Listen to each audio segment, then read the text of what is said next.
یہ بغداد شہر کے چوراہوں میں سے ایک چوراہے کا منظر ہے جہاں شہر بھر کے غریب اور دہاڑی دار مزدور اپنے خاندان کے پیٹ کی آگ بجھانے کے لیے جمع ہوتے تھے۔ اسی شہر بغداد میں ایک امیر شخص ہاشم رہا کرتا تھا جسے وقتاً فوقتاً کام کے لیے کسی نہ کسی دہاڑی دار مزدور کی ضرورت پڑتی تھی۔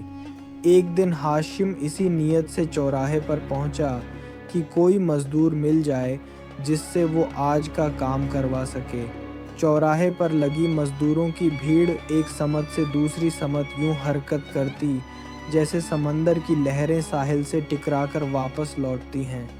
جیسے ہی کوئی دولت مند آتا، چوراہے سے ایک سے بڑھ کر ایک آواز بلند ہوتی، جناب میں حاضر ہوں، میں حاضر ہوں۔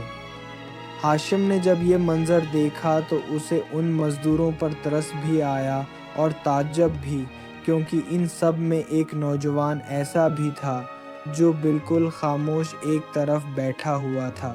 اس کے چہرے سے پر اعتماد کیفیت عیاں تھی، گویا یقین تھا کہ اس کا خریدار خود چل کر آئے گا۔ ہاشم اس نوجوان کے پاس گیا اور کہا، کیا تمہیں کام کی ضرورت ہے؟ نوجوان بولا، جی ہاں، اگر میں یہاں بیٹھا ہوں تو کام کے لیے ہی، مگر میری دہاڑی 50 درہم ہے، کیا آپ کو منظور ہے؟ ہاشم حیرت سے بولا، 50 درہم؟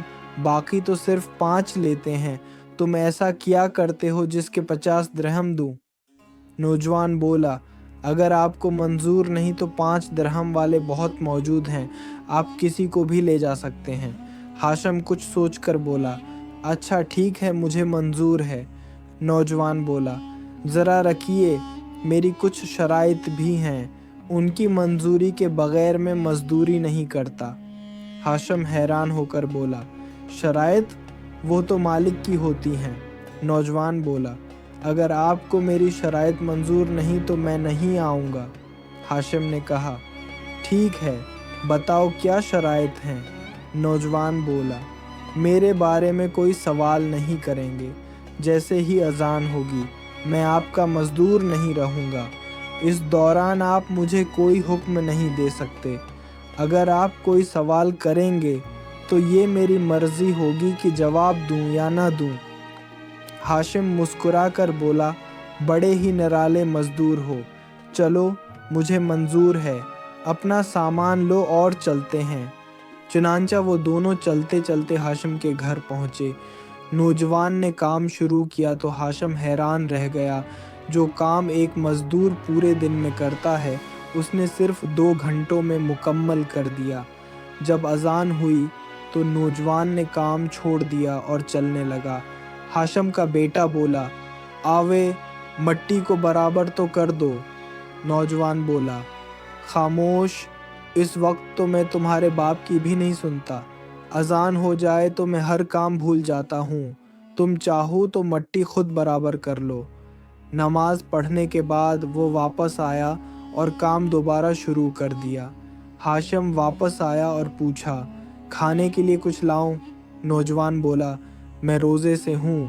ہاشم حیران ہوا کہ رمضان تو شروع نہیں ہوا اور یہ نوجوان نفلی روزہ رکھ کر مزدوری کر رہا ہے۔ شام کو ہاشم نے 50 درہم دیتے ہوئے پوچھا، تمہارا نام کیا ہے؟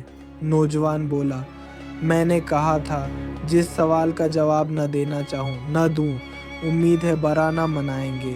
یہ کہہ کر وہ چلا گیا۔ اگلے دن ہاشم دوبارہ چوراہے پر پہنچا لیکن نوجوان موجود نہ تھا۔ دوسرے مزدوروں سے پوچھا تو پتہ چلا وہ صرف پیر اور ہفتے کو آتا ہے۔ اسی دوران ایک کمزور بوڑھا شخص ہاشم سے بولا، بیٹا مجھے کنویں والے درخت تک چھوڑ دو، میرا بیٹا بیمار ہے اور دوا ختم ہو گئی ہے، مگر مجھے یقین ہے کہ اللہ اس کی دوا کا بندوبست کرے گا۔ ہاشم نے اسے چھوڑا اور چھپ کر دیکھنے لگا۔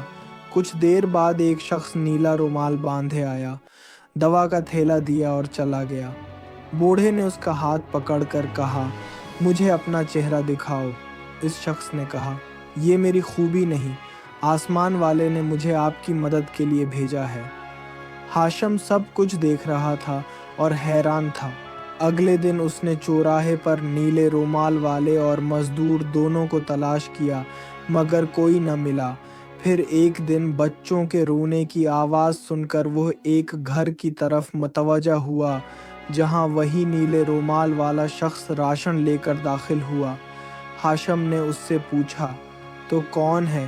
اگر تو مجھے رکھ لے تو میں عمر بھر تیری غلامی کروں گا۔ وہ شخص بغیر کچھ کہے مسکرا کر گھوڑے پر سوار ہوا اور چلا گیا۔ ہاشم اس کے بعد اس کے پیچھے گیا اور بیوہ عورت سے پوچھا، یہ شخص کون ہے؟ عورت نے کہا، میں نہیں جانتی، بس اتنا جانتی ہوں کہ یہ فرشتہ صفت انسان ہر ہفتے راشن دے جاتا ہے۔ اس کے بعد ہاشم کئی دن تک ان دونوں کو ڈھونڈتا رہا۔ ہفتے کو چوراہے پر مزدور ملا۔ ہاشم نے کہا، آج بھی میرے ساتھ چلو۔ نوجوان بولا، مگر آج میری قیمت صرف 3 درہم ہے۔ ہاشم بولا، یہ کیسا حساب ہے؟ پیر کو 50 اور آج صرف 3۔ نوجوان بولا، میں نے کہا تھا جس سوال کا جواب نہ دینا چاہوں نہ دوں۔ مہینوں تک یہی سلسلہ چلتا رہا۔ ہاشم ہر بار اس سے کام کرواتا اور نیلے رومال والے کو مجبوروں کی مدد کرتے دیکھتا۔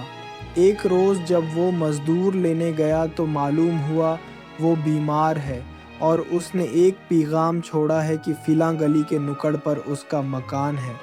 ہاشم جب وہاں پہنچا تو دیکھا کہ مزدور کی حالت نازک ہے۔ اس نے کہا، اگر آج رات میرا انتقال ہو جائے تو براہ کرم یہ پیتال کی ہانڈی فلاں درخت کے نیچے سفید داڑھی والے بزرگ کو دے دینا۔ یہ انگوٹھی خلیفہ تک پہنچا دینا۔ میری لاش چارپائی سمیت گلی میں رکھ دینا، کفن دفن ہو جائے گا۔ ہاشم نے پوچھا، تم کون ہو؟ نوجوان بولا، اگر تم میرے کام پورے کر دو گے تو سب جواب مل جائیں گے۔ اب مجھے تنہا چھوڑ دو، میں اللہ سے معافی مانگنا چاہتا ہوں۔ اگلی صبح ہاشم جب پہنچا تو دیکھا کہ نوجوان کا انتقال ہو چکا تھا۔ اس نے وصیت کے مطابق سب کچھ کیا۔ درخت کے پاس سفید داڑھی والا بزرگ آیا، ہانڈی کھولی تو اندر سے نیلا رومال اور 2 درہم نکلے۔ لوگ رونے لگے اور حقیقت واضح ہوئی کہ وہی نوجوان مزدور ہی دراصل نیلے رومال والا مددگار تھا۔ خلیفہ کو انگوٹھی دکھائی گئی تو وہ رونے لگا۔ کہا، یہ میرا بیٹا تھا جو مجھے سمجھاتا رہا مگر میں نے نہ سنا اور وہ مجھے چھوڑ گیا۔ اس دن کے بعد خلیفہ خود نیلا رومال باندھ کر غریبوں کی خدمت کرنے لگا۔